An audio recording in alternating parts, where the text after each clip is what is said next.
Okay, I am live.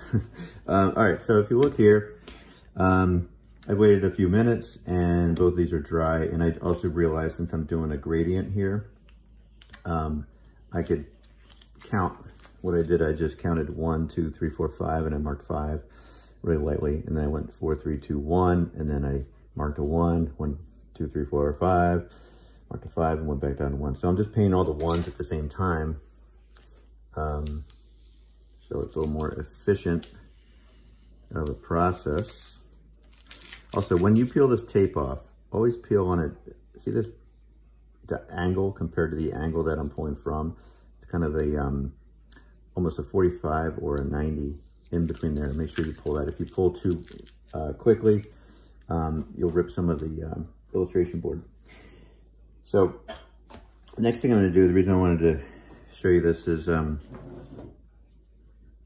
gonna put this down, again, following the line of the pencil, okay? The next one I put down is, it's kind of hard to see because the pink is so light in value. It'd be easier if I had a darker.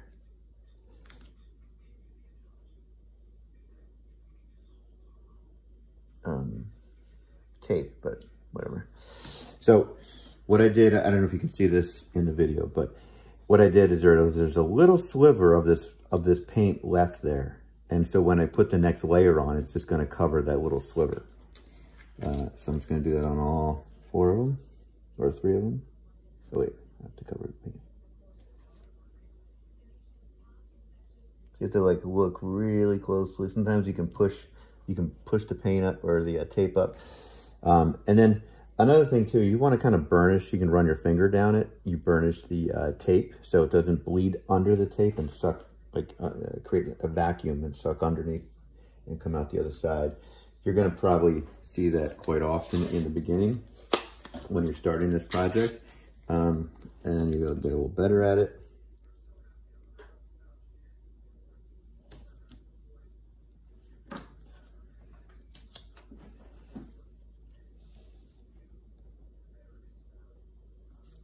Just a little sliver, just enough so it's covered.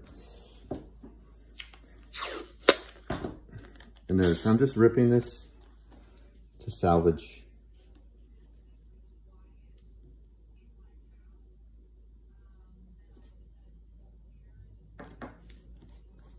Oh, a little hair got stuck under here. That's great.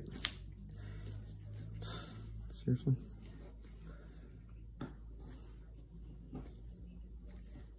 That's going to give me a problem later on, so I'm just going to take that out.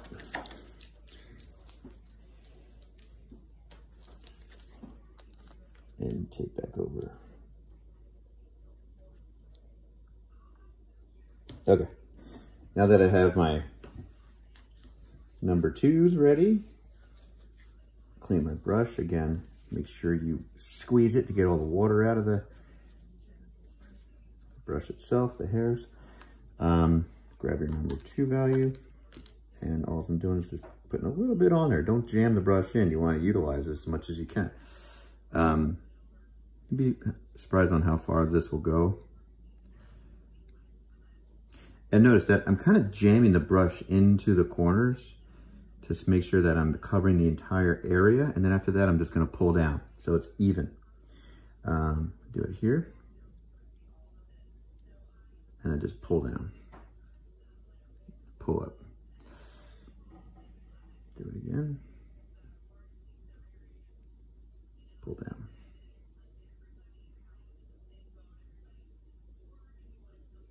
And that's it. Put your top back on. Do not leave the top off because the paint will dry, and to mix that value up will be very difficult. Again. Clean your brush off. And then again, you can start to take the tape off immediately if you want. Don't run your hand across it. It's not dry yet, but you can take the tape off immediately. And you can kind of see the gradient starting to form. I'll do another video once I have all these gradients in, and that way you can kind of see what it looks like as a gradient. Sometimes I will hold the board down as I'm pulling to help. And don't yank the tape off too fast. I couldn't get there, so I'm going to go in the other direction here. Just gently pull the tape off. So you can kind of see the gradient starting to form and the overlap.